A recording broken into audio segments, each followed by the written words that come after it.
কেমনে কইলা দিল বাবা? এই সন্তান নওজোয়ান যুবক রাতের বেলায় ঘুমাইছে, ঘুমের ঘরে কে যেন স্বপ্ন যুগে বলতেছে, এই নওজোয়ান যুবক তুমি অমুক জায়গায় যাও, ওইখানে গিয়া দেখো 100 স্বর্ণ মুদ্রা আছে, ওইটা লয়ে আসো। সুবহানাল্লাহ বলেন। এই লোকটা ডাক দে বলে, ওই 100 স্বর্ণ মুদ্রার মধ্যে ঘুমের মধ্যেই জিজ্ঞাসা করতেছে, ওই 100 স্বর্ণ মুদ্রার মধ্যে কি বরকত আছে নাকি? বলে না, বরকত নাই। বলে যেটার মধ্যে বরকত নাই ওটা আমার দরকার নাই, আমার মা তো আমার জন্য বরকতের দোয়া করছে। নাই নাই, সকালবেলা স্বপ্নের ইতিহাস বর্ণনা করছে ঘটনা। স্ত্রী ডাক দে বলে, এত বরকত টরকত পরে পাওয়া যাবে না, আগে লয়ে আসো, ঘরে চাউল নাই, ঘরে খাবার নাই, তাড়াতাড়ি লয়ে আসো। এখন এই লোকটা বলে, না, যেটার মধ্যে বরকত নাই ওটা আমার দরকার নাই। আল্লাহু আকবার বলেন। ইমানের কত পাওয়ার! বলে যেটাই কোনো বরকত নাই ওটা আমার দরকার নাই। পরের দিন রাতের বেলায় আবার একইভাবে ঘুমাইছে, আবার একইভাবে স্বপ্নে দেখতেছে, একইভাবে রাতের বেলায় স্বপ্নে দেখতেছে কে যেন ডাইকে ডাইকে বলতেছে, এই নওজোয়ান যুবক, অমুক জায়গায় যাও, তোমার জন্য 100 স্বর্ণ মুদ্রা রাখা হয়েছে, তুমি যাও 100 স্বর্ণ মুদ্রা লয়ে আসো। এই লোকটা ঘুমের মধ্যে আবারও ডাক দেয়, বলে ওই 100 স্বর্ণ মুদ্রার মধ্যে কি বরকত আছে নাকি? বলে না, বরকত নাই। বলে যেটার মধ্যে বরকত নাই ওটা আমার দরকার নাই, আমার মা তো আমার জন্য বরকতের দোয়া করেছে। সুবহানাল্লাহ। তৃতীয় রাত্রিতে আবার একইভাবে স্বপ্নে দেখতেছে, তৃতীয় রাত্রিতে কে যেন ডাইকে ডাইকে বলতেছে, নওজোয়ান যুবক, অমুক জায়গায় যাও, ওই জায়গায় 1টা স্বর্ণ মুদ্রা রাখা আছে। একটা? কয়টা? জোরে বলেন। 1টা স্বর্ণ মুদ্রা রাখা আছে, তুমি তাড়াতাড়ি যাও, ওই স্বর্ণ মুদ্রাটা লয়ে আসো। ঘুমের মধ্যে নওজোয়ান যুবক ডাক দে বলে, ওই 1টা স্বর্ণ মুদ্রার মধ্যে কি বরকত আছে নাকি?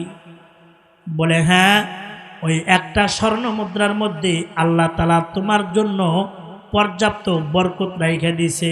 সুবহানাল্লাহ বলেন। আল্লাহর বান্দার ঘুম ভাঙছে, সকালবেলা জায়গা মতো গিয়া দেখে সত্যি সত্যি 1টা স্বর্ণ মুদ্রা। সুবহানাল্লাহ বলেন। স্বর্ণ মুদ্রাটা পায়া আল্লাহর বান্দা স্বর্ণ মুদ্রাটা পায়া বাড়িতে লয়ে আসছে। বাজারে গিয়া এই 1টা স্বর্ণ মুদ্রা দিয়া নিজের প্রয়োজনের যা কিছু আছে সব কিছু ক্রয় করেছে এবং সর্বশেষে বড় একটা মাছ কিনে বাড়িতে নিয়ে গেছে। আমরা মাস শেষে বেতন পাইলে আমরা যেমন যাই না, বেতন টেতন পাইলে বা টাকা পয়সা হইলে তখন আমরা একটু ভালো বাজার করি, একটু গোছ মাছ পরিবারের জন্য কিনি। তো এই লোকটা টাকা পাইয়া অনেক দিন যাবৎ ঘরে এরকম বাজার নাই, তো একটা লম্বা দেখে বড় দেখে একটা মাছ ক্রয় করছে। মাছ কিনা বাড়িতে আনছে, বাড়িতে এনে স্ত্রীর হাতে দিছে। স্ত্রী খুশি, তো খুশি হইয়া বিসমিল্লাহ বইলা মাছটা রান্না করার জন্য 2টা টুকরা করছে। হযরত থানবী রহমাতুল্লাহি আলাইহি বলেন, মাছের পেটের ভিতর থেকে আল্লাহ তাআলা কুদরতিভাবে একটা হীরার খণ্ড বের করে দিয়েছে। জোরে বলুন না সুবহানাল্লাহ। একটা হীরার খণ্ড, যেটার দাম কোটি কোটি টাকা। আল্লাহর বান্দা হীরার খণ্ডটা পায়া মহা খুশি হয়ে গেল। ওইটা কোটি টাকা বিক্রি করে অন্য ভাইদের চাইতে ভালো অবস্থানে আল্লাহ তাআলা তারে উঠাইল এবং কি মৃত্যুর আগ পর্যন্ত আল্লাহ তাআলা তারে কোনোদিন অভাব দেয় নাই। ওই একটা হীরকখণ্ডের মাধ্যমে সারা জিন্দেগিভর বান্দাকে আল্লাহ তাআলা সচ্ছলভাবে পরিচালনা করেছেন। অন্য সব ভাইদের চাইতে আল্লাহ তাআলা এই নওজোয়ান যুবকটারে রহমত বরকত দিয়া, মায়ের দোয়ার বরকতে আল্লাহ তাআলা বরকত দিয়া ভরপুর করে দিছে। জোরে বলুন সুবহানাল্লাহ। মায়ের দোয়ার একটা বরকত, মা দোয়া করে দিছে। সবকিছুর বিনিময়ে যেহেতু আমাদের খেদমতটা, আমাদের সেবা করাটারে বাইসা নিলি, বাবা যা দোয়া করে দিলাম আল্লাহ তাআলা তোরে বরকত দিয়ে দিব। দেখেন আল্লাহ তাআলা কেমনে বরকত দিয়ে দিল। সুবহানাল্লাহ বলবেন না? আল্লাহ তাআলা আমাদের সবাইকে মায়ের খেদমত করার তৌফিক দান করেন। সবাই বলেন আমিন। আল্লাহ তাআলা আমাদেরকে পৃথিবীতে পাঠানোর পূর্বেই সব কিছুর ব্যবস্থা আল্লাহ আমাদের জন্য করেছেন। এজন্য এমন কোনো বিষয় বাকি রাখেন নাই যেটা বান্দার প্রয়োজন পড়বে বান্দা পাবে না। পুরা পৃথিবীর যেদিকে তাকায় গোটা বিশ্ব জগৎটাকে আল্লাহ তাআলা আমাদের জন্য নিয়ামত দ্বারা সাজাইছেন। সুবহানাল্লাহ বলে। আল্লাহ বলে বান্দা কোন দিকে তাকাইবা, ডানে তাকাইবা, বামে, সামনে, পিছনে, গোটা জগৎটাকে আমি আল্লাহ তাআলা তোমাদের জন্য নিয়ামত দ্বারা সাজিয়ে রেখেছি। জোরে বলুন না সুবহানাল্লাহ। এত বড় আসমান কে বানাইলেন? এত বড় জমিন, গ্রহ, নক্ষত্র, এই যে যা কিছু চোখের সামনে আছে সব কিছু আল্লাহ পাক সৃষ্টি করেছেন। আল্লাহ বলে বাহিরে তাকানোর দরকার নাই বান্দা, তোমরা যদি তোমাদের নিজের দিকে তাকাও, আমরা যদি আমাদের নিজের দিকে তাকাই, মাথা থেকে পা পর্যন্ত আল্লাহ তাআলা কত বড় বড় নিয়ামত দিয়ে আমাদেরকে বাঁচায় রাখছেন। সুবহানাল্লাহ। আমরা তো একটু আর্থিক সংকটে পড়লেই আমরা নাশুকরি শুরু করে দেই, অথচ আল্লাহ তাআলা আমাদের দেহের মধ্যে কত কোটি কোটি হাজার কোটি টাকার সম্পদ আল্লাহ তাআলা আমাদেরকে দান করেছেন। সুবহানাল্লাহ। আল্লাহ রাব্বুল আলামিন বলেন, আলাম নাজআল লাহু আইনাইনি ওয়া লিসানাও ওয়া শাফাতাইন ওয়া হাদাইনাহুন নাজদাইন। আল্লাহ রাব্বুল আলামিন বলে, বান্দা আমি আল্লাহ কি দেখার জন্য দৃষ্টি শক্তি হিসাবে দুইটা চক্ষু কি আমি আল্লাহ তোমাদেরকে দান করি নাই? আল্লাহ দান করেন নাই আমাদেরকে? ওয়া লিসানাও ওয়া শাফাতাইন, জবানে কথা বলার জন্য দুইটা ঠোঁট এবং একটি জিহ্বা আমি আল্লাহ কি তোমাদেরকে দান করি নাই বান্দা? ওয়া হাদাইনাহুন নাজদাইন, বুধ শক্তি হিসাবে আকল নামক বিশাল এক নিয়ামত আমি আল্লাহ কি তোমাদেরকে দান করি নাই? আল্লাহ দেন নাই আমাদেরকে? দিছেন। এ বাবা, এই জমিনের মধ্যে যার দুইটা চোখ নাই তারে আমরা বলি অন্ধ, যে জবানে কথা বলতে পারে না তারে আমরা বলি বোবা, আর যারা আকল নাই তারে আমরা বলি পাগল। এ আমার মুসলমান ভাইরা, এই জমিনের মধ্যে অন্ধ, বোবা, পাগল মানুষ আছে না নাই? একটা বারও কি চিন্তা করেছি আল্লাহ তাআলা যদি তিন শ্রেণীর অন্তর্ভুক্ত আমারে করতেন তাহলে আমার অবস্থাটা কি হইতো? অন্ধের যেমন কোনো মূল্য নাই, বোবার যেমন কোনো মূল্য নাই, পাগলের যেমন কোনো মূল্য নাই, আল্লাহ যদি তিন শ্রেণীর অন্তর্ভুক্ত আমাদের করতেন তাইলে এই পৃথিবীবাসীর কাছে আমার কোনো মূল্য ছিল না। এই পৃথিবীবাসীর কাছে আমার কোনো মূল্য নাই। সাভার এলাকার, বক্তারপুর এলাকার মুসলমান ভাইয়েরা, দিল দিয়ে কথাগুলো বোঝার চেষ্টা করবেন। এই যে আল্লাহ তাআলা এত সুন্দর দুইটা চক্ষু দান করলেন, আল্লাহ তাআলা যারে জন্মগতভাবে অন্ধ বানাইছেন, পুরা দুনিয়া বিক্রি কইরাও কি তার চোখে কি আলো দেওয়া যাবে? যাবে? পুরা পৃথিবী বিক্রি করেও তার দৃষ্টি শক্তিকে ফিরে দেওয়া যাবে না। আল্লাহ তাআলা যারে জন্মগতভাবে বুবা বানাইছে, বুবা, এ আমার মুসলমান ভাইরা, পুরা দুনিয়া বিক্রি কইরাও কিন্তু তার জবান ফিরে দেওয়া যাবে না।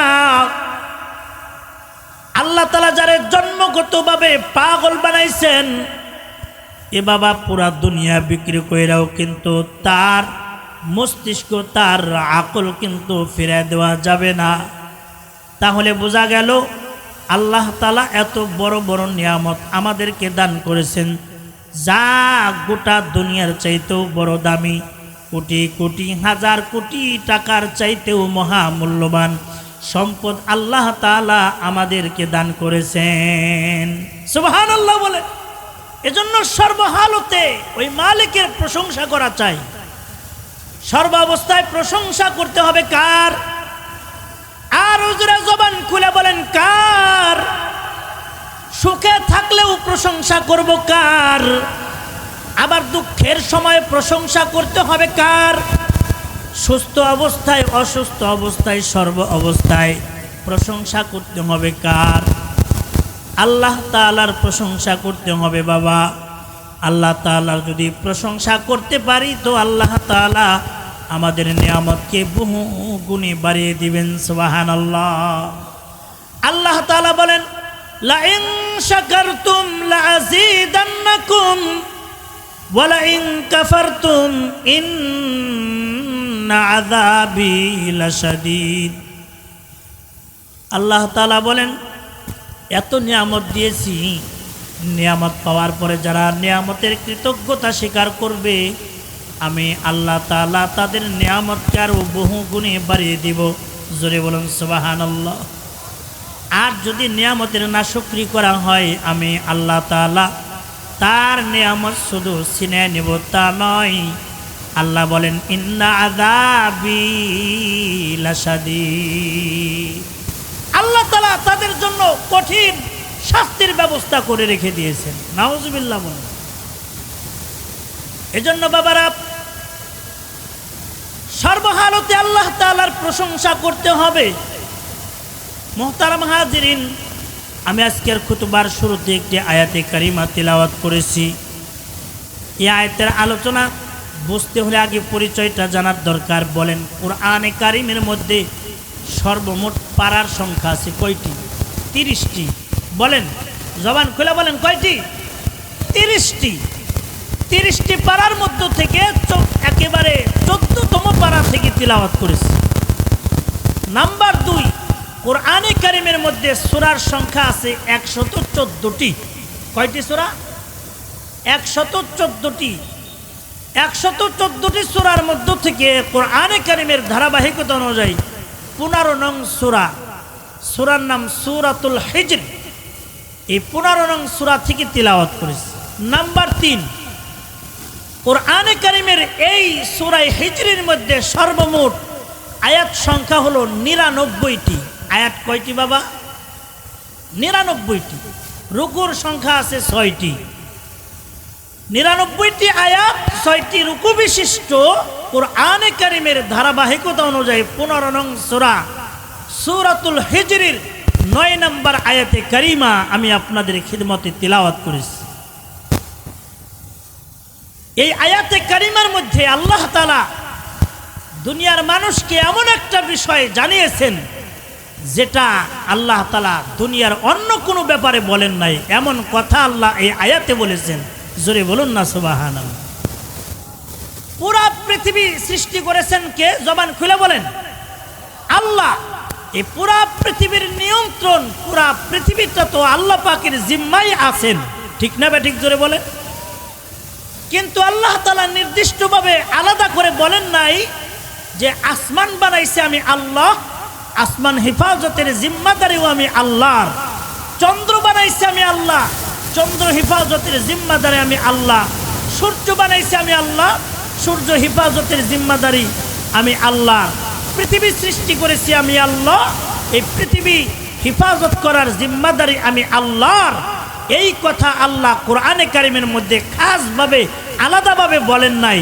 কিন্তু আমার আপনার পয়গম্বর মুহাম্মদ রাসূলুল্লাহ সাল্লাল্লাহু আলাইহি সাল্লামের উপরে 30 পারা কোরআনে কারিম, 114টি সূরা বিশিষ্ট যেই কোরআন আল্লাহ আমাদেরকে দান করেছেন নবী আলাইহিস সালাতু ওয়াস সালামের মাধ্যমে, আল্লাহ এই কোরআনে কারিমের ব্যাপারে বলেন ইন্না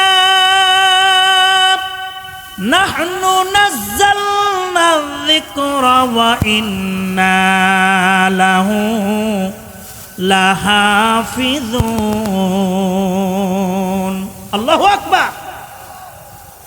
আল্লাহ রাব্বুল আলামিন বলেন এ দুনিয়ার মানুষ, কোরআনে কারিম নাজিল করেছি আমি আল্লাহ, আর এই কোরআনের হেফাজতের জিম্মাদারি আমি আল্লাহ নিজে গ্রহণ করে নিয়েছি। জোরে বলুন সুবহানাল্লাহ। কোরআন নাজিল করেছেন কে? জবান খুলে মুসলমানের আওয়াজে বলতে হবে কে? আবার এই কোরআনের হিফাজতের জিম্মাদারি নিলেন কে? এ বক্তারপুর এলাকার সাভার এলাকার মুসলমান ভাইয়েরা, এ পর্দার আড়ালের মা বোনেরা, এ আমার দাড়ি পাকা মুরব্বী বাবারা, নওজোয়ান যুবক বন্ধু, দিল দিয়া কথাগুলো বোঝার চেষ্টা করবা। যেই কোরআন হেফাজতের জিম্মাদারি আসমানের মালিক আল্লাহ গ্রহণ করে নিলেন, তাহলে বলেন তো এই কোরআন এবং কোরআনের আলোকে এই পৃথিবীর জমিন থেকে কেউ কি ধ্বংস করতে পারবে? পারবে? পারবে না। কোরআনে কারিমের আলোকে পৃথিবী থেকে কেউ নিভাই দিতে পারবে না।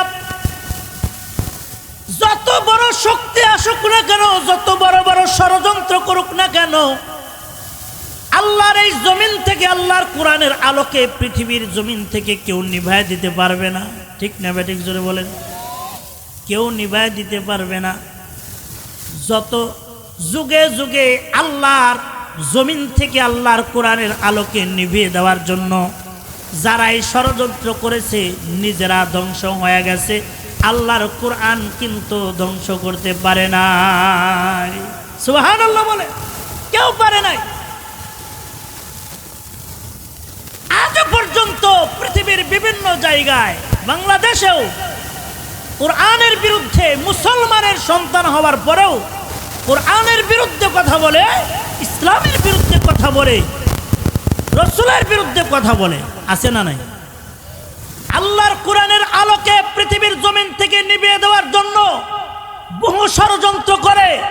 কিন্তু এই সাভার এলাকার বক্তারপুর দারুল উলুম হাকিমিয়া মাদ্রাসার এই বার্ষিক মাহফিল থেকে আমরা বলিষ্ঠ কণ্ঠে বলে দিতে চাই, এই ইহুদি খ্রিস্টানদের দালাল আর আল্লাহর নবীর দুশমন, ইসলামের দুশমন, কোরআনের দুশমনেরা কান খুলে শুনে রাখো।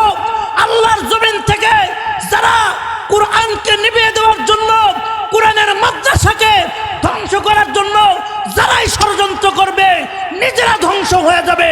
কোরআনের আলো পৃথিবীর জমিন থেকে কেউ নিভিয়ে দিতে পারবে না, কেউ নিভিয়ে দিতে পারবে না। ঠিক না বেঠিক জোরে বলেন?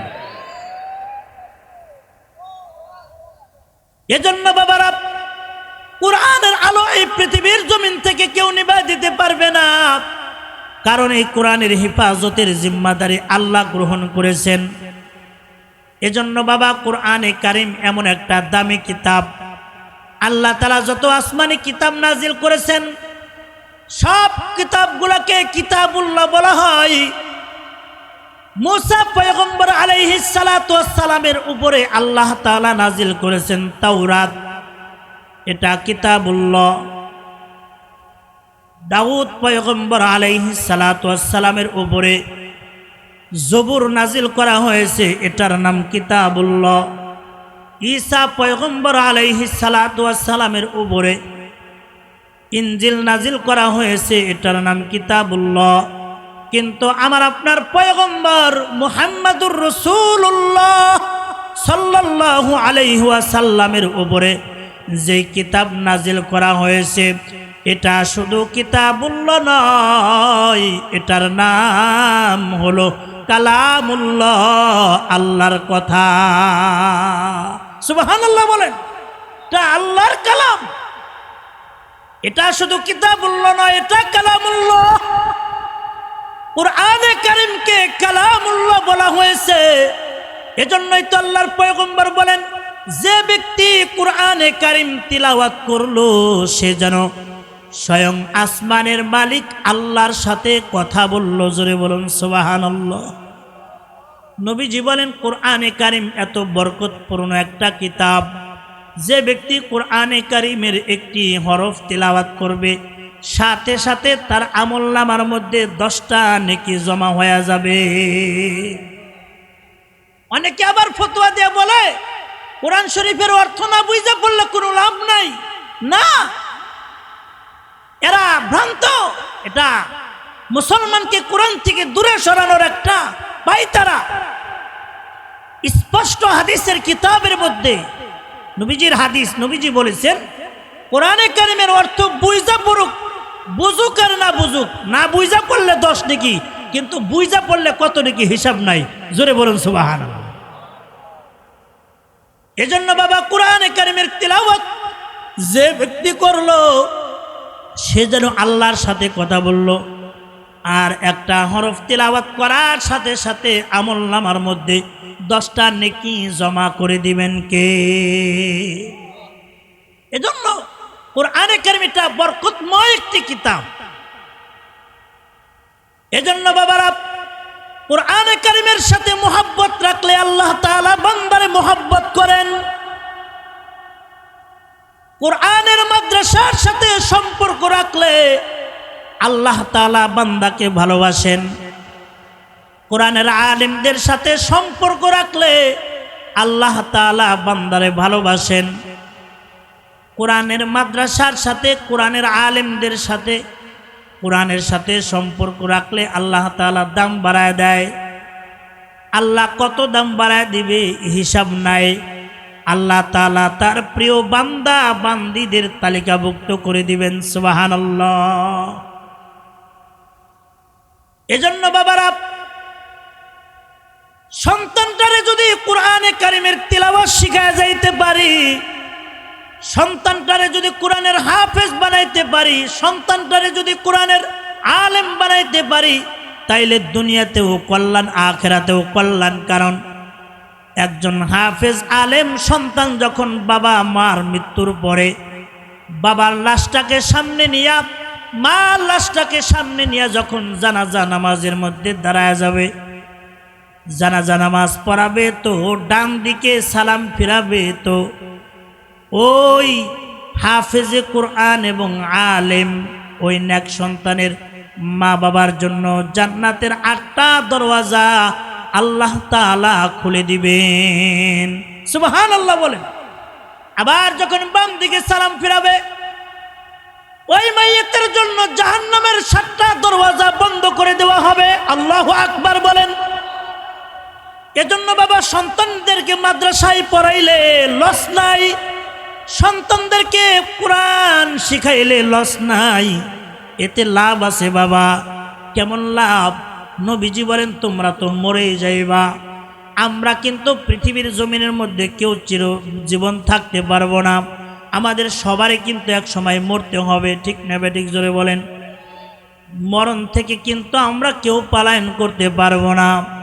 কবি বলেন মরণ থেকে যতই পালাও মরণ তোমায় লইবে গিরি, যদিও সুদূর আকাশ পানে পালাও সেথায় লাগিয়ে সিঁড়ি, যদিও সুদূর আকাশ পানে পালাও সেথায় লাগিয়ে সিঁড়ি। মরণ থেকে কেউ পলায়ন করতে পারবে না। এজন্য আল্লাহর পয়গম্বর বলেন তোমরা তো সবাই মরে যাইবা, পৃথিবীর জমিনের মধ্যে কেউ কিন্তু চিরস্থায়ী না বাবা। এজন্য আল্লাহর পয়গম্বর বলেন মরার আগে তোমরা 3টা আমল বেশি বেশি করো। 3টা আমল যদি তোমরা মরার আগে করে যেতে পারো তাইলে 3টা আমলের ফায়দা মরার পরেও কবরে শুয়ে শুয়ে তোমরা পাইবা। যদি বলেন সুবহানাল্লাহ।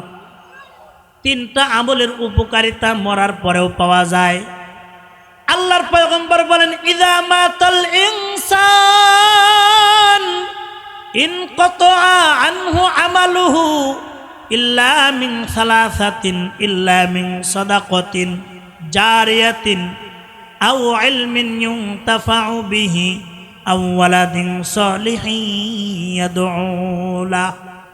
আল্লাহর পয়গম্বর বলেন মরার সাথে সাথে আমলের দরওয়াজা বন্ধ হয়ে যাবে, কিন্তু 3টা এমন আমল আছে বাবা যে 3টা আমলের ফায়দা মরার পরেও পাওয়া যায়। তার মধ্যে 1 নাম্বার হলো ইল্লা মিন সাদাকাতিন জারিয়াতিন, তার মধ্যে 1 নাম্বার হলো সদকায়ে জারিয়া। 1 নম্বরে কি বলেন? 1 নম্বরে কি? সদকায়ে জারিয়া। মসজিদ মাদ্রাসা নির্মাণ কাজে, এতিম ফান্ডে অথবা দিনী কোনো কল্যাণে আপনি আপনার কষ্টের ঘাম জড়ানো পয়সা থেকে এগুলা খরচ করেছেন, এটা সদকায়ে জারিয়া। এই যে আমরা বক্তারপুর এই আমাদের মাদ্রাসায় অনেক সময় চাউল দেই, ডাউল দেই, টাকা দেই, মাদ্রাসা নির্মাণ কাজে সহায়তা করি, এগুলা সব সদকায়ে জারিয়া। সুবহানাল্লাহ বলে। এই যে আপনারা মসজিদ মাদ্রাসা নির্মাণ কাজে সহায়তা করেছেন, এখনো পর্যন্ত মাদ্রাসায় বিভিন্ন সময় টাকা পয়সা দিয়া সহায়তা করেন। এ বাবা, এই মাদ্রাসায় যদি একজন ছাত্র হাফেজে কোরআন হয়, এই মাদ্রাসায় একজন সন্তান যদি আলেম হয়, এই মসজিদে নামাজ পড়তে গিয়া কেউ যদি আল্লাহর কদমে সেজদা করে, তাইলে যতদিন পর্যন্ত আমল করবে ততদিন পর্যন্ত আমলের সওয়াবটা আপনি আর আমি একদিন চলে যাব, আল্লাহ তাআলা কুদরতি বিকাশের মাধ্যমে আপনার আমার আমল নামার মধ্যে সব নেকিগুলা পৌঁছায়া দিবেন। সুবহানাল্লাহ বলেন। আল্লাহর খাজানায় তো কমতি নাই।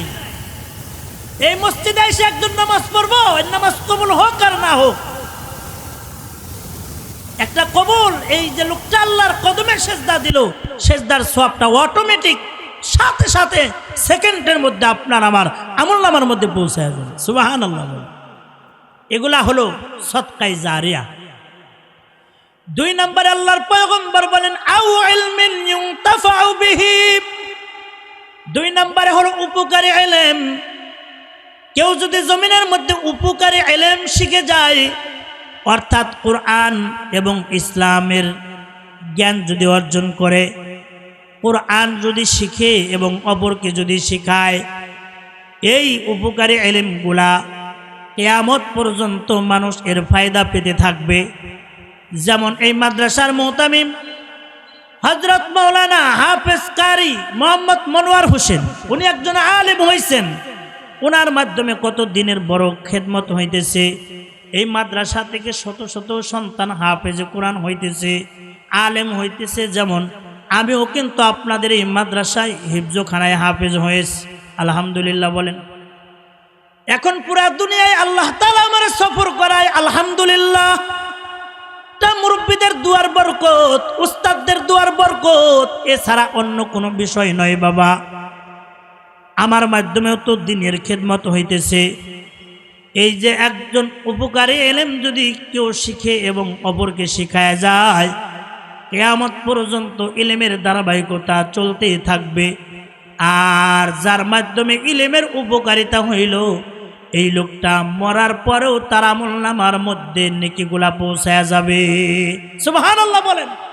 যত হাফেজে কোরআন কোরআন পড়বে, যত আলেম ইবাদত করবে, যত ইবাদত বন্দেগী যা কিছু করবে, সব কিছুর সওয়াব আল্লাহ তাআলা ওই বান্দার আমলনামার মধ্যে পৌঁছায় দিবেন। সুবহানাল্লাহ। এর নাম হলো উপকারী ইলম। 3 নম্বর আল্লাহর পয়গম্বর বলেন আওয়ালাদিন সালিহিন ইয়াদউ লা। 3 নম্বরে আল্লাহর পয়গম্বর বলেন নেক সন্তান, যেই সন্তান মা বাবার মৃত্যুর পরে আল্লাহর কাছে দোয়া করে মা বাবার জন্য, যেই সন্তান মা বাবার মৃত্যুর পরে আল্লাহর কাছে কেঁদে কেঁদে দোয়া করে, এই সন্তানগুলা হলো নেক সন্তান বাবা। আল্লাহর পয়গম্বর বলেন তোমরা নেক সন্তান রেখে যাও। একটা নেককার সন্তান যদি জমিনে রাখা যায়, এই একটা নেককার সন্তানের মাধ্যমে কিন্তু আপনার আমার নাজাতের একটা উসিলা হয়ে যাইতে পারে। নেককার সন্তানের বড় দাম। আমার বক্তারপুর এলাকার মুসলমান ভাইয়েরা, এই আমার মুরব্বী বাবারা, দিল দিয়ে কথাগুলো বোঝার চেষ্টা করবেন। নেককার সন্তান এমন একটা দামি সন্তান, নেককার সন্তানের মাধ্যমে দুনিয়াতেও কল্যাণ, আখিরাতেও কল্যাণ পাওয়া যায়। আর বদকার সন্তানের মাধ্যমে দুনিয়াতেও কষ্ট, আখিরাতেও কষ্ট। ঠিক না বেঠিক জোরে বলেন?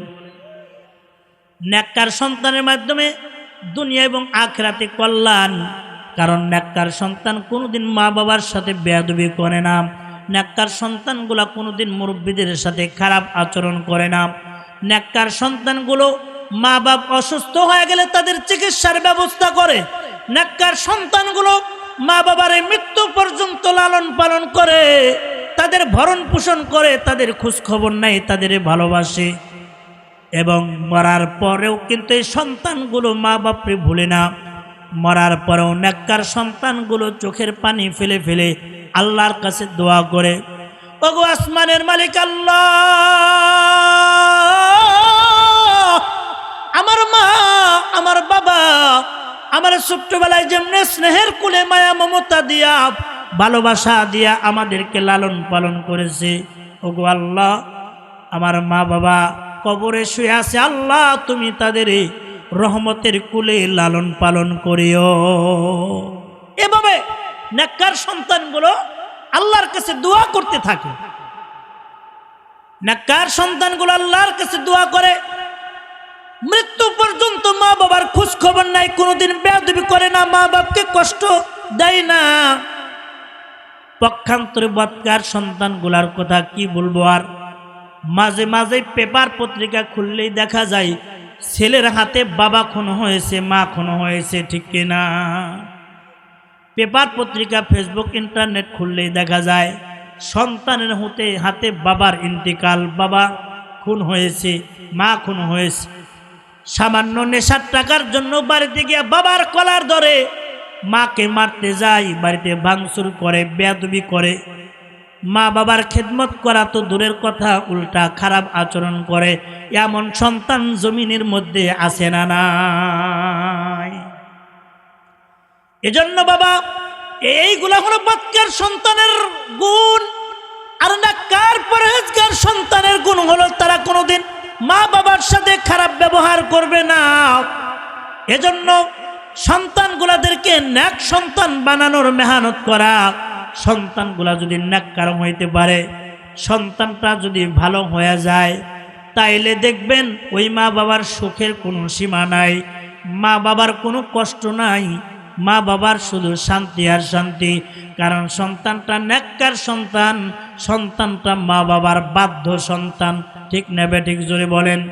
এজন্য বাবা, আর যারা পক্ষান্তরে বদকার সন্তান, নিজেরাও ধ্বংস, মা বাবাও ধ্বংস। কেমনে? দেখবেন বদকার সন্তানগুলো কোনোদিন মা বাবার খিদমত করে না, বড় হয়ে গেলে মা বাপ থেকে আলাদা হয়ে যায়।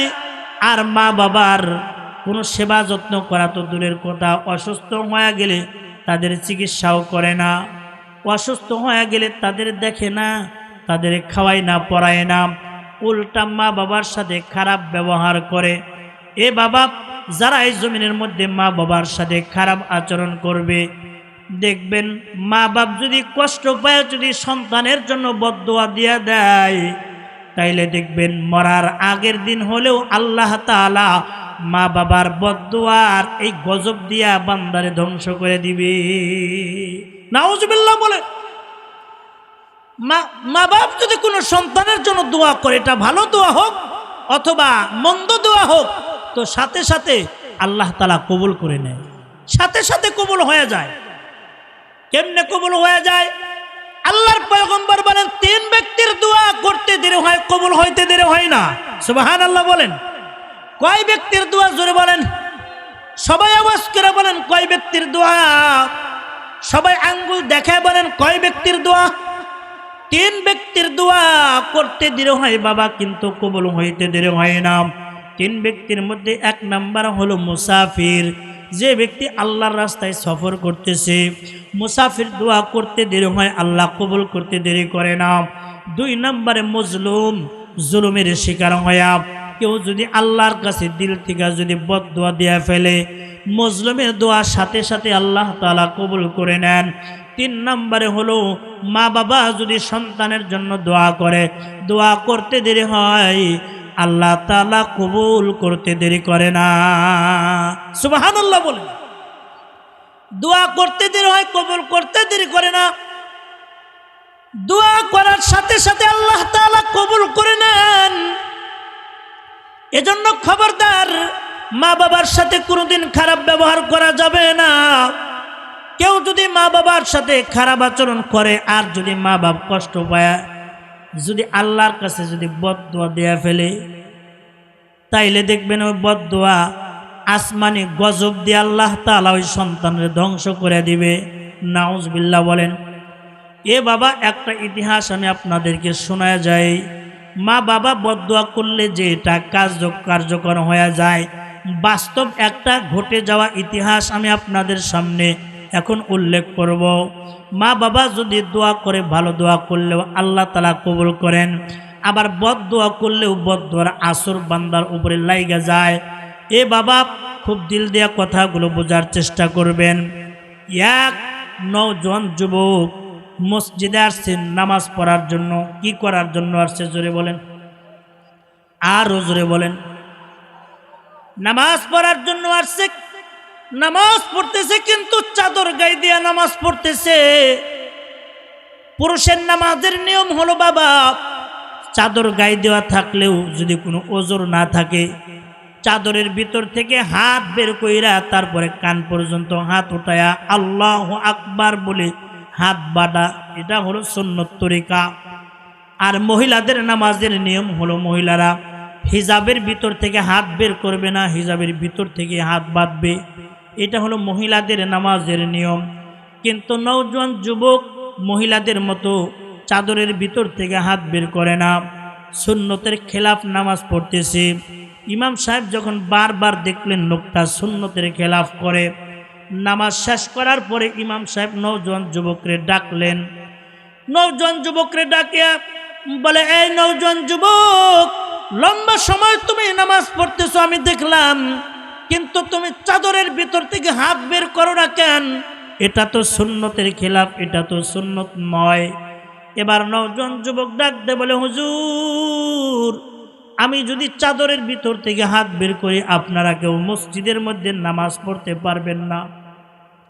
আমার হাতে দিয়ে এত পরিমাণে দুর্গন্ধ বের হয়, আমার হাত দিয়ে এত পরিমাণে দুর্গন্ধ বের হয় হুজুর, আমার হাত কাপড় দিয়া কয়েকটা পেঁচায়া রাখছি, এরপরে চাদর দিয়া ঢাইকা রাখছি, এরপরেও গন্ধ আসে। আমি যদি চাদরটা সরাই দেই তাইলে আমার হাতের দুর্গন্ধে মসজিদের মধ্যে কেউ নামাজ পড়তে পারবে না।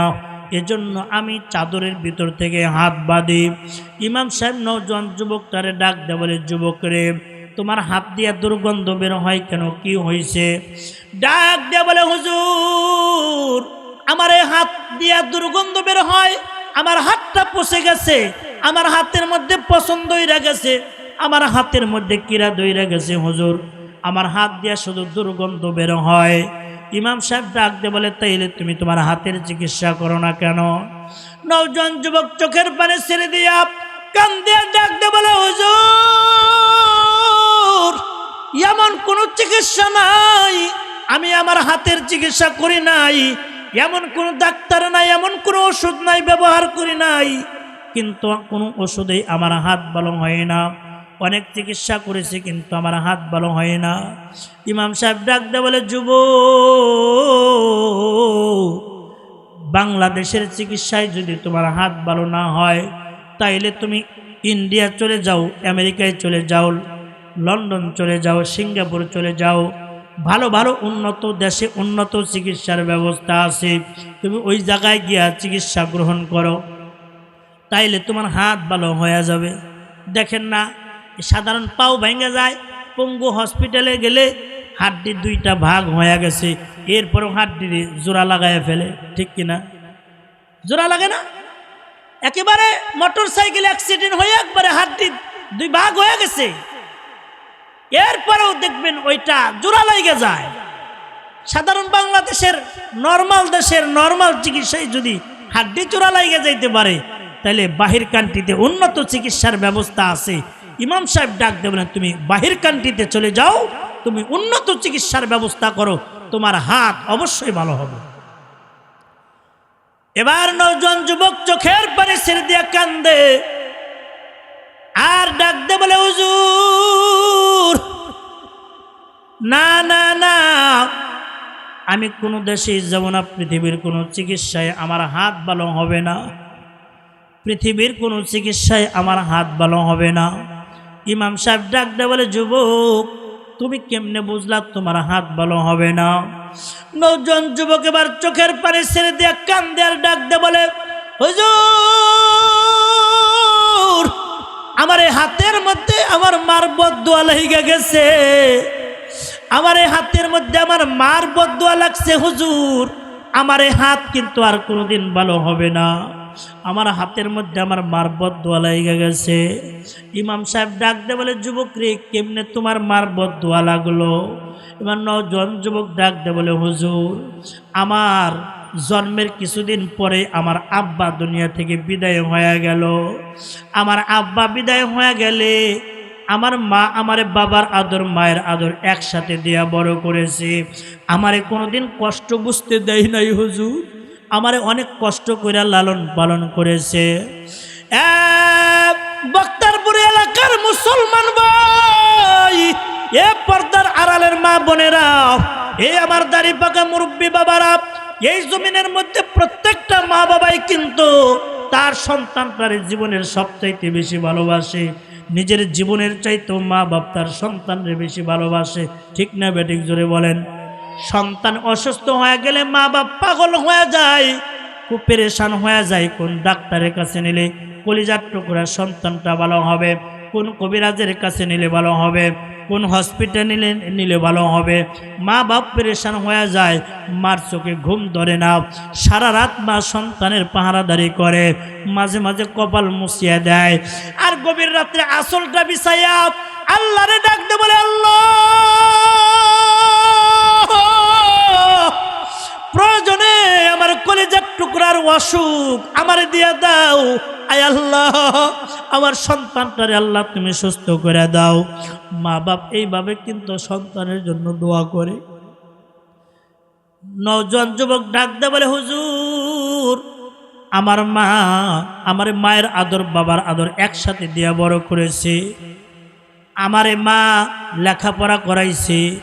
আমার বাবার ইন্তিকালের পরে আমার নানা, আমার মামা, আত্মীয় স্বজন সবাই মিলে আমার মাকে ডাক দে বলে, চল চল, এই বাড়িতে আর থাকার দরকার নাই, স্বামীর যেহেতু ইন্তিকাল হয়ে গেছে, কিসের আশায় এই বাড়িতে থাকবে, চল তোর অন্য জায়গায় বিবাহ দিয়া দিব, সুখে শান্তিতে থাকবি।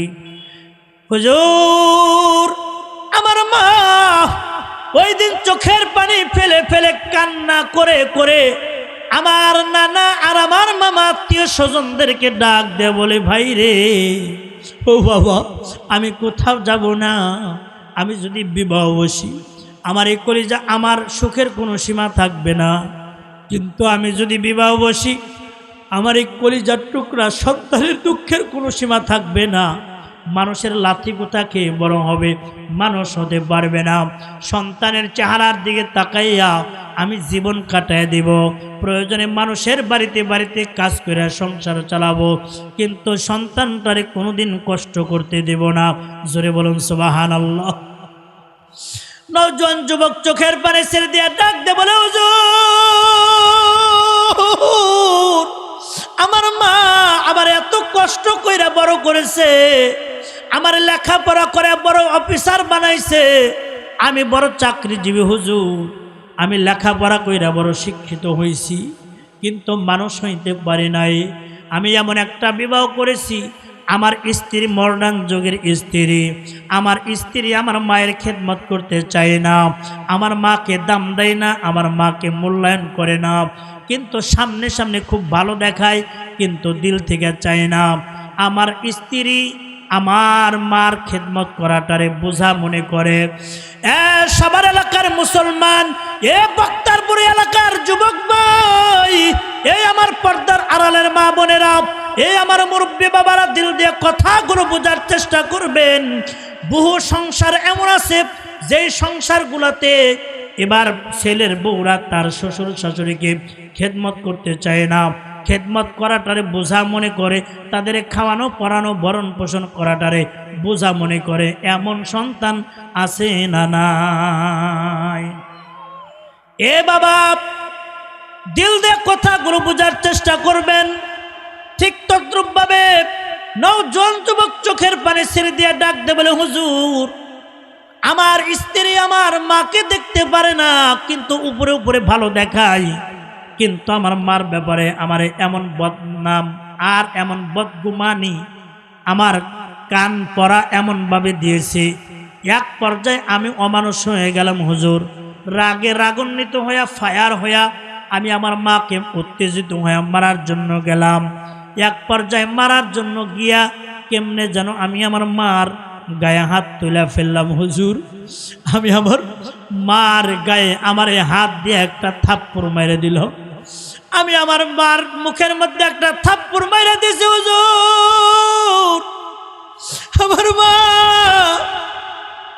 চোখের পানি ছেড়ে দিয়া দিয়া কান্দে আর ডাকতে বলে, বাজান, যে হাত দিয়া তুই আমার গায়ে তুই থাপ্পড় মেরে দিলি, তোর হাতের মধ্যে কত তেল মালিশ করেছি আমি, তোর হাতটারে কত যত্ন করেছি আমি, আজকে তুই আমারে মারলি, এটা ভালো করলি না। হুজুর, আমার মা যখন বলছে আমি ভালো করলাম না, আমি রাগে ফায়ার হইয়া আমি আমার মার উপরে একটা ঘুষি দিয়া আমি আমার মাকে জমিনের মধ্যে ফেলে দিলাম। আমার মাকে যখন জমিনের মধ্যে ফেলে দিলাম, আমার মা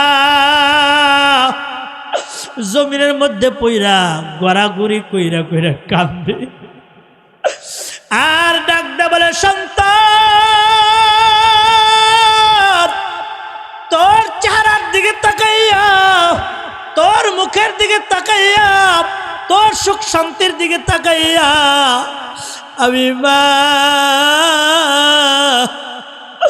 আমি কোনোদিন নিজের সুখ শান্তি কামনা করি নাই। তোর সুখ শান্তি কামনা কইরা নিজের সুখ শান্তি সবগুলো কোরবানি করে দিয়েছি। তোর মুখের দিকে তাকাইয়া আমি কোনোদিন বিবাহ বসি নাই রে বাজান। আজকে তুই বড় হইয়া তোর প্রতি আমার বড় আশা, বড় হবি, আমি মার দুঃখ কষ্ট সব দূর হয়ে যাবে। কিন্তু না না, তুই দেখে আমার গায়ে হাত তুললি। এই কথা বলার সঙ্গে সঙ্গে সন্তান আরো রাগে রাগান্বিত হয়ে যায়। নওজোয়ান যুবক ডাক দে বলে, হুজুর, আমি এমন অমানুষ হয়ে গিয়েছিলাম, আমি আমার মাকে মারধর শুরু করে দিলাম। আমি আমার মাকে এমনভাবে মারধর শুরু করলাম, আমার মা এক পর্যায়ে আমার বদদুয়া দিয়া বইলা দিল, আরে সন্তান, যে হাত দিয়া তুই আমার উপরে আক্রমণ করলি, যে হাত দিয়া তুই আমারে মারলি, যা যা যা, তোর এই হাতটারে আমি আল্লাহর কাছে সুপর্দ করে দিলাম। তোর জিন্দেগিতে ভালো হবে না, তোর এই হাত ধ্বংস হয়ে যাবে, তোর এই হাত নষ্ট হয়ে যাবে, তোর এই হাত টিকবে না। যে হাত দিয়ে তুই মার উপরে আক্রমণ করছিস, যে হাত দিয়ে তুই মার গায়ে হাত তুলছিস, যা, তোর এই হাত ধ্বংস হয়ে যাবে। তোর এই হাতটাই আমি আল্লাহর কাছে সুপর্দ করে দিলাম। এ আমার মুসলমান ভাইয়েরা এইভাবে বদদুয়া দিয়ে ফেলছে।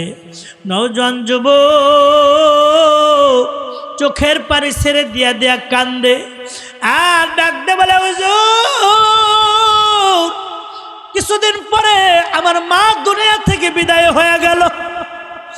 আমি এমন মানুষ হয়ে গিয়েছিলাম, আমি একটা বারের জন্য আমার মার কাছে মাপ চাইতে যাই নাই, আমি একটা বারের জন্য আমি আমার মার কাছে মাপ চাইতে যাই নাই। হুজুর, আমার মা দুনিয়া থেকে এক পর্যায়ে বিদায় হয়ে গেল। আমার মা বিদায় হয়ে যাওয়ার পরে কিছুদিন যেতে না যেতেই আল্লাহর গজব আমার উপরে শুরু হয়ে গেল। জোরে বলুন না নাউজুবিল্লাহ। হুজুর, আমার মার ইন্তিকালের পরে আল্লাহর গজব আমার উপরে শুরু হয়ে গেল। মার ইন্তিকালের পরে আবার হাতের মধ্যে হঠাৎ করে একটা ফোঁড়া উঠে গেছে। একটা ফোঁড়া থেকে দুইটা, দুইটা থেকে তিনটা, তিনটা থেকে চারটা, এইভাবে পুরা হাতটা ফোঁড়া দিয়া একেবারে ভইরা গেছে। হুজুর, এক পর্যায়ে আমার হাতের চামড়াগুলো পয়সা গেছে। আমার চামড়াগুলো পচে যাওয়ার পরে আমার হাতের মধ্যে কিরা দইরা গেল। হুজুর, আমার হাতের মধ্যে কিরা দইরা গেছে। হুজুর, আমার হাতটা পয়সা গেছে। আমার এই হাত আর কোনোদিন ভালো হবে না। আমার এই হাতের উপরে মার বদদুয়া লাগা গেছে। হুজুর, এরা বক্তারপুর এলাকার মুসলমান ভাই, এ সাভার এলাকার যুবক ভাইরা, দিল দিয়া কথাগুলো বোঝার চেষ্টা করবা। এই পৃথিবীর জমিনের মধ্যে মা বাবার চাইতে আপন কিন্তু আর কেউ নাই। মা বাবার সাথে যদি খারাপ ব্যবহার করো, মা বাবার সাথে যদি উল্টা পাল্টা আচরণ করো রে ভাই, আর যদি তোমার মা তোমার প্রতি যদি বদদুয়া দেয়া ফেলায়, তোমার প্রতি যদি রাগান্বিত হইয়া তোমার বাবা যদি তোমারে বদদোয়া দিয়া দেয়, তোমার মা যদি তোমারে বদদোয়া দিয়া দেয়, এই বদদোয়ার আসর কিন্তু জমিনের মধ্যে আল্লাহ তোমারে দিবে। আসমানি গজব দিয়া, আসমানি মুসিবত দিয়া কিন্তু আল্লাহ তোমারে ধ্বংস করে দিবে। রে বক্তারপুর এলাকার মুসলমান ভাই, এ পর্দার আড়ালের মা বোনেরা, এ নওজোয়ান যুবক বন্ধু, দিল দিয়ে কথাগুলো বোঝার চেষ্টা করবা। আজ এই পৃথিবীর জমিনের মধ্যে আমাদের যাদের মা জীবিত আছে, যাদের বাবা জীবিত আছে, কোনোদিন তাদের সাথে খারাপ আচরণ করা যাবে না। ঠিক না বেঠিক জোরে বলেন? তাদের সাথে কখনো খারাপ আচরণ করা যাবে না, তাদের সাথে সুন্দর ব্যবহার করতে হবে। এ বাবা, যাদের মা বাপ চলে গেছে তারা কিন্তু আর কোনোদিন ফেরত আসবে না। যাদের মা বাপ চলে গেছে, এ বাবা, পুরা দুনিয়া খুঁজলেও কিন্তু আর কোনোদিন তাদের পাওয়া যাবে না। ঠিক না বেঠিক জোরে বলেন? পুরা দুনিয়া খুঁজলেও কিন্তু এই মা বাপরে আর কোনোদিন পাইবা না রে যুবক। যার ঘর থেকে মা চলে গেছে, বাবা চলে গেছে, আহারে এ আমার নওজোয়ান যুবক বন্ধু, আমিও তো তোমাদের মতো একজন যুবক। আমি যখন মাদ্রাসার লাইনে হেদায়েতুন নাও জামাতে পড়ি, আমার আব্বা দুনিয়া থেকে বিদায় হয়ে গেল। আমার আব্বার বিদায়ের পরে নিজের হাতে কাফনের কাপড় পরাইয়া বাবার লাশটারে কবরের মধ্যে নামাই এলাম। এ বাবা, আজও পর্যন্ত কিন্তু কোনোদিন বাবারে খুঁজা পাই না। নিজের হাতে কবরের মধ্যে বাবার লাশটারে নামাই আসলাম। এরা যুবক, এখন বাড়িতে গেলে দুনিয়ার সবাই রে পাই, কিন্তু বাবার চেহারাটা একটা নজর আর কোনোদিন পাওয়া যায় না, আর কোনোদিন বাবারে পাই না। বাবার স্মৃতিগুলা সব সময় শুধু মনে পড়ে। যুবক ভাই, যাদের বাবা চলে গেছে, মা চলে গেছে, এখনো ঘরের মধ্যে গেলে দেখা যায় মার বিছানাটা বিছানার জায়গায় পড়ে আছে, পানের বাটাটা জাগার মতো জায়গায় পড়ে আছে। ওইগুলা দেখা দেখা কিন্তু মার কথা মনে পড়ে যায়। আহারে, ঈদের মৌসুম আসলে মা বাবা কত পেরেশান হয়ে গেছে, সন্তানের মুখে হাসি ফোটানোর জন্য মা বাবা পাগল হয়ে গেছে। কেমনে সন্তানের মুখে হাসি ফোটানো যায়? এ বাবা, সন্তানের জন্য মা বাবা সব কিছু করেছে, কিন্তু যুবক, যারা মা হারাইছো, বাবা হারাইছো, পুরা দুনিয়া খুঁজলেও কিন্তু ওই মা বাবারে আর কোনোদিন পাওয়া যাবে না। এজন্য অনেকে নিজের হাতে নিজের বাবার লাশটারে কবরে নামাইছে। বক্তারপুর এলাকার মুসলমান ভাই, অনেকে নিজের হাতে নিজের মায়ের লাশটারে কবরে নামাইছে। আর ওই যে মাকে বাবাকে কবরের মধ্যে রেখে আসলাম, আর কোনোদিন কিন্তু খুঁজে পাওয়া যাবে না। পুরা দুনিয়া খুঁজলেও কিন্তু এই বাবারে আর পাওয়া যাবে না, ওই মারে আর পাওয়া যাবে না। এজন্য দুইটা হাতে দইরা বলি, দুইটা পায়ে দইরা বলি রে যুবক, যাদের ঘরে এখনো পর্যন্ত মা বাবা জীবিত আছে, তাদের খেদমত করো, তাদের সেবা যত্ন করো, তাইলে তোমার দুনিয়া এবং আখিরাতে আল্লাহ তাআলা কল্যাণ দিয়ে ভরে দিবে। জোরে বলুন সুবহানাল্লাহ। মা বাপ যদি সন্তানের জন্য দোয়া কইরা দেয়, আল্লাহ কিন্তু কবুল করে নেয়। নওজোয়ান যুবক ভাই, এজন্য যাদের ঘরে মা বাপ জীবিত আছে তাদের খেদমত করবো তো ইনশাআল্লাহ। আর হুজুরে বলেন না ইনশাআল্লাহ। কত ফল ফ্রুট লয়ে শ্বশুর বাড়িতে যাও, আত্মীয় স্বজনের বাড়িতে যাও, বন্ধু বান্ধবের বাড়িতে যাও, বাবা বুড়া হয়ে গেছে, মা বুড়া হয়ে গেছে, ইনকামের কোনো রাস্তা নাই, বাজার থেকে ফল লয়ে তোমারে ছোট্ট বেলায় বাবা কত খাওয়াইছে, মা তোমারে কত খাওয়াইছে। যুবক বন্ধু, বাজারে গিয়া কিছু আপেল কেনো, কমলা কেনো, আঙ্গুর কেনো, এইগুলা কিনা বাড়িতে নিয়ে যাও, আঙ্গুরগুলা ধুয়া ধুয়া মার মুখে তুইলা দাও, বাবার মুখে তুইলা দাও। হাত তুইলা দোয়া করা লাগবে না রে যুবক, মা বাপ খাবে, দিল খুশি হয়ে যাবে, তো আসমানের মালিক আল্লাহ খুশি হয়ে যাবে। আল্লাহু আকবার বলেন। আসমানের মালিক আল্লাহ খুশি হয়ে যাবে। আল্লাহ তাআলা তোর সংসারের মধ্যে বরকত দিয়ে দিবে, আল্লাহ তাআলা ইনকামের মধ্যে বরকত দিয়ে দিবে। বরকত তো যার যার ঘরে, যার ঘরে মা জীবিত আছে, বাবা জীবিত আছে, তার ঘরে কেমন যেন খোদার জান্নাতটা আছে। জোরে বলুন সুবহানাল্লাহ। তার ঘরে কেমন যেন খোদার জান্নাত আছে। এজন্য বাবা, মা বাবার সেবা করলে, মা বাবার খিদমত করলে লস নাই। মা বাবার সেবা করলে আল্লাহ তাআলা বরকত বাড়ায় দেয়। সুবহানাল্লাহ বলেন, আরো জোরে বলুন না আল্লাহু আকবার। মা বাবার সেবা যত্ন করলে, মা বাপরে খাওয়াইলে পড়াইলে আল্লাহ তাআলা বরকত বাড়ায় দেয়। বাবা, খুতবাতে জুলফিকারের মধ্যে আল্লামা পীর শায়েখ জুলফিকার আহমদ নকশবন্দি রহমাতুল্লাহি আলাইহি হযরত থানবী রহমাতুল্লাহি আলাইহির বর্ণিত একটি ওয়াকিয়া বর্ণনা করেছেন। হাকিমুল উম্মাত মুজাদ্দিদুল মিল্লাত হযরত মাওলানা শাহ আশরাফ আলী থানবী রহমাতুল্লাহি আলাইহি উনি একটি ঘটনা বর্ণনা করেছেন। এক বাড়িতে কয়েকজন ভাই ছিল, মনে করেন 3 ভাই, কিন্তু মা জীবিত আছে, বাবা জীবিত আছে, কিন্তু মা বাবার সেবা যত্ন নিয়ে কিন্তু ঠেলাঠেলি করে কি করে না জোরে বলেন? বর্তমানে আছে না? যদি কোনো সন্তানরে যদি মা বাবাই একটু বেশি দিয়ে ফেলা, অর্থাৎ জায়গা জমি হোক, সম্পদ হোক, বাপ যদি একটু বেশি দিয়ে ফেলায়, অন্যান্য সন্তানেরা মনে করে, মা বাপরে বলে ওই সন্তানের বেশি দিয়ে যাও, তার ঘরে চলে যাও, আমি তোমার দায়িত্ব পালন করতে পারবো না। নাউজুবিল্লাহ বলেন, এমন আছে না নাই? এক সন্তান একটু বেশি দিয়ে দিছে, এজন্য অন্য সন্তানরা মা বাবার দায়িত্ব ছাইড়ে দেয়। নবীজি বলেন, তোমার মা তোমার বাবা যদি তোমার একেবারে রিক্ত হস্ত করে ফেলে, তোমার যদি কিচ্ছু না দেয়, সম্পদের ভাগ যদি তোমার কিচ্ছু না দেয়, তোমার শূন্য হাতে যদি ঘর থেকে বের করে দেয়, এরপরেও কোন সন্তান তার মা বাবার জিম্মাদারি ছাড়তে পারবে না। কোন সন্তানকে এই অধিকার দেওয়া হয় নাই তার মা বাবার সাথে খারাপ আচরণ করবে। সুবহানাল্লাহ বলেন। কোন মা বাপ যদি বেইনসাফি করে, ওই হিসাব সে আল্লাহর কাছে দিবে, আল্লাহর কাছে দিবে। আল্লাহ বলবে, এক সন্তানের ঠকাইছো, আর এক সন্তানের জিতাইছো কেন? কিয়ামতের দিন সে ধরা খাবে। কিন্তু কোন সন্তানকে এই অধিকার দেওয়া হয় নাই মা বাবার সাথে খারাপ আচরণ করা। কিন্তু আমরা তো এখন এরকম করি, যদি একটু বেশি দেওয়া ফেলায় আমরা মা বাপ থেকে পৃথক হয়ে যায়। কিন্তু যেই জামানা, এমন একটা জামানা ছিল মা বাবার খিদমতটারে নিয়ামত মনে করা হয়তো। সুবহানাল্লাহ বলেন।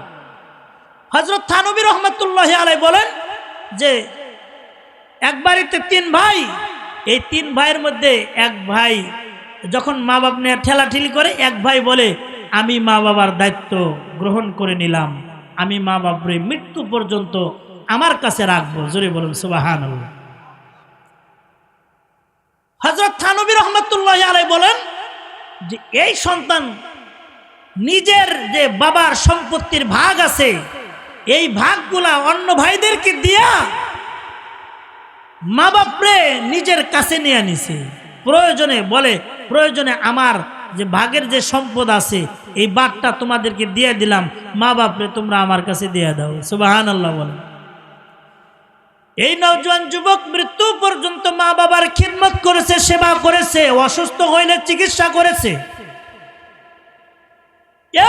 বক্তারপুর এলাকার মুসলমান ভাই, এ নওজোয়ান যুবক বন্ধু, দিল দেয়া কথাগুলো বুঝার চেষ্টা করবা। এই লোকটা মা বাবার জিম্মাদারি মৃত্যু পর্যন্ত গ্রহণ করলো।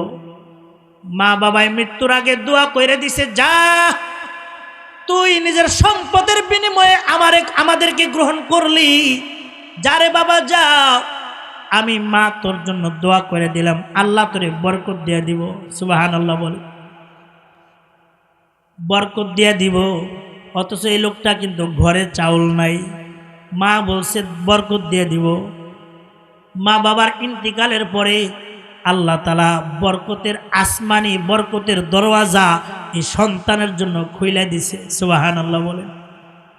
অন্যান্য ভাইরা তো ওই ভাইয়ের ভাগের সম্পদ পায়া মা বাপরে আর খরচপাতি দেওয়া লাগে নাই, অনেক টাকার মালিক হয়ে গেছে। এই ভাই তো নিজের সম্পদও দিয়ে দিছে, আবার মা বাবার পিছনে জীবনের ইনকামের সব খরচ করছে, নিজের কাছে তো কিছুই নাই, পুঁজিপাটটা কিছুই নাই। এই ভাই গরিব আর বাদ বাকিগুলা ধনী। দেখেন আল্লাহ তাআলা যদি বরকত দেয় এক সেকেন্ডও সময় লাগে না, ঠিক না বেঠিক জোরে বলেন। মা বাবার ইন্তিকালের পরে আল্লাহ তাআলা আসমানে বরকতের দরওয়াজায় সন্তানের জন্য খুইলা দিছে। আল্লাহু আকবার বলেন। কেমনে খুইলা দিল বাবা? এই সন্তান নওজোয়ান যুবক রাতের বেলায় ঘুমাইছে, ঘুমের ঘরে কে যেন স্বপ্ন যুগে বলতেছে, এই নওজোয়ান যুবক তুমি অমুক জায়গায় যাও, ওইখানে গিয়া দেখো 100 স্বর্ণ মুদ্রা আছে, ওইটা লইয়া আসো। সুবহানাল্লাহ বলেন। এই লোকটা ডাক দিয়ে বলে, ওই 100 স্বর্ণ মুদ্রার মধ্যে, ঘুমের মধ্যেই জিজ্ঞাসা করতেছে, ওই 100 স্বর্ণ মুদ্রার মধ্যে কি বরকত আছে নাকি? বলে না, বরকত নাই। বলে যেটার মধ্যে বরকত নাই ওটা আমার দরকার নাই, আমার মা তো আমার জন্য বরকতের দোয়া করছে। নাই নাই, সকালবেলা স্বপ্নের ইতিহাস বর্ণনা করছে ঘটনা। স্ত্রী ডাক দে বলে, এত বরকত টরকত পরে পাওয়া যাবে না, আগে লয়ে আসো, ঘরে চাউল নাই, ঘরে খাবার নাই, তাড়াতাড়ি লয়ে আসো। এখন এই লোকটা বলে, না, যেটার মধ্যে বরকত নাই ওটা আমার দরকার নাই। আল্লাহু আকবার বলেন। ইমানের কত পাওয়ার! বলে যেটাই কোনো বরকত নাই ওটা আমার দরকার নাই। পরের দিন রাতের বেলায় আবার একইভাবে ঘুমাইছে, আবার একইভাবে স্বপ্নে দেখতেছে, একইভাবে রাতের বেলায় স্বপ্নে দেখতেছে কে যেন ডাইকে ডাইকে বলতেছে, এই নওজোয়ান যুবক অমুক জায়গায় যাও, তোমার জন্য 100 স্বর্ণ মুদ্রা রাখা হয়েছে, তুমি যাও 100 স্বর্ণ মুদ্রা লয়ে আসো। এই লোকটা ঘুমের মধ্যে আবারও ডাক দিয়ে বলে, ওই 100 স্বর্ণ মুদ্রার মধ্যে কি বরকত আছে নাকি? বলে না, বরকত নাই। বলে যেটার মধ্যে বরকত নাই ওটা আমার দরকার নাই, আমার মা তো আমার জন্য বরকতের দোয়া করেছে। সুবহানাল্লাহ। তৃতীয় রাত্রিতে আবার একইভাবে স্বপ্নে দেখতেছে। তৃতীয় রাত্রিতে কে যেন ডাইকে ডাইকে বলতেছে, নওজোয়ান যুবক অমুক জায়গায় যাও, ওই জায়গায় 1টা স্বর্ণ মুদ্রা রাখা আছে। একটা? কয়টা? জোরে বলেন। 1টা স্বর্ণ মুদ্রা রাখা আছে, তুমি তাড়াতাড়ি যাও, ওই স্বর্ণ মুদ্রাটা লয়ে আসো। ঘুমের মধ্যে নওজোয়ান যুবক ডাক দেয় বলে, ওই 1টা স্বর্ণ মুদ্রার মধ্যে কি বরকত আছে নাকি? বলে হ্যাঁ, ওই 1টা স্বর্ণ মুদ্রার মধ্যে আল্লাহ তাআলা তোমার জন্য পর্যাপ্ত বরকত রাইখা দিয়েছে। সুবহানাল্লাহ বলেন। আল্লাহর বান্দার ঘুম ভাঙছে, সকালবেলা জায়গা মতো গিয়া দেখে সত্যি সত্যি 1টা স্বর্ণ মুদ্রা। সুবহানাল্লাহ বলেন। স্বর্ণ মুদ্রাটা পায়া আল্লাহর বান্দা স্বর্ণ মুদ্রাটা পায়া বাড়িতে লয়ে আসছে। বাজারে গিয়া এই 1টা স্বর্ণ মুদ্রা দিয়া নিজের প্রয়োজনের যা কিছু আছে সব কিছু ক্রয় করেছে এবং সর্বশেষে বড় একটা মাছ কিনে বাড়িতে নিয়ে গেছে। আমরা মাস শেষে বেতন পাইলে আমরা যেমন যাই না, বেতন টেতন পাইলে বা টাকা পয়সা হইলে তখন আমরা একটু ভালো বাজার করি, একটু গোছ মাছ পরিবারের জন্য কিনি। তো এই লোকটা টাকা পাইয়া অনেক দিন যাবৎ ঘরে এরকম বাজার নাই, তো একটা লম্বা দেখে বড় দেখে একটা মাছ ক্রয় করছে। মাছ কিনা বাড়িতে আনছে, বাড়িতে এনে স্ত্রীর হাতে দিছে। স্ত্রী খুশি, তো খুশি হইয়া বিসমিল্লাহ বইলা মাছটা রান্না করার জন্য 2টা টুকরা করছে। হযরত থানবী রহমতুল্লাহি আলাইহি বলেন, মাছের পেটের ভিতর থেকে আল্লাহ তাআলা কুদরতিভাবে একটা হীরার খণ্ড বের করে দিয়েছে। জোরে বলুন না সুবহানাল্লাহ। একটা হীরার খণ্ড, যেটার দাম কোটি কোটি টাকা। আল্লাহর বান্দা হীরার খণ্ডটা পায়া মহা খুশি হয়ে গেল।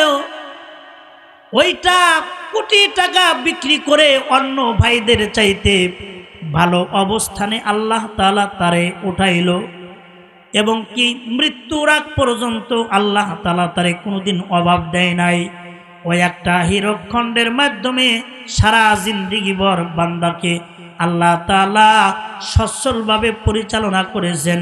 অন্য সব ভাইদের চাইতে আল্লাহ তাআলা এই নওজোয়ান যুবকটারে রহমত বরকত দিয়া, মায়ের দোয়ার বরকতে আল্লাহ তাআলা বরকত দিয়া ভরপুর করে দিছে। জোরে বলুন সুবহানাল্লাহ। মায়ের দোয়ার এটা বরকত। মা দোয়া করে দিছে, সবকিছুর বিনিময়ে যেহেতু আমাদের খেদমতটা, আমাদের সেবা করাটারে বাইসা নিলি, বাবা যা দোয়া করে দিলাম আল্লাহ তাআলা তোরে বরকত দিয়ে দিব। দেখেন আল্লাহ তাআলা কেমনে বরকত দিয়ে দিল। সুবহানাল্লাহ বলবেন না? আল্লাহ তাআলা আমাদের সবাইকে মায়ের খেদমত করার তৌফিক দান করেন, সবাই বলেন আমিন।